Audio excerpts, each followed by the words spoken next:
If you've ever wondered about just how profound the relationship can be between what grows in our gut and how we feel and how we behave, allow me to introduce you to the rather curious case of Toxoplasma gondii.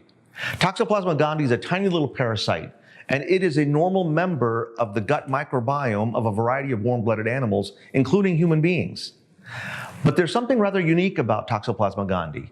It prefers almost exclusively to somehow end up in the gut of cats. Why? Because it's only in cats that Toxoplasma gondii can sexually replicate.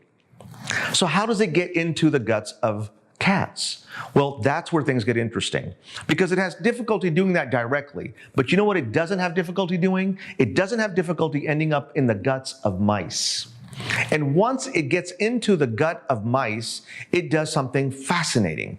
It begins to change the way that neurotransmitters work inside of that mouse brain, so that mice that historically have always been afraid of cats suddenly begin to lose their fear of cats. In fact, they end up rather fascinated by it. And what's the logical conclusion of that? Is that those mice that have Toxoplasma gondii in their gut, they end up being more likely to be caught and consumed by cats. And who's the ultimate winner? Well, Toxoplasma gondii, because it ends up finally in the gut of cats, where it can sexually replicate. So does the dog wag the tail, or does the tail wag the dog?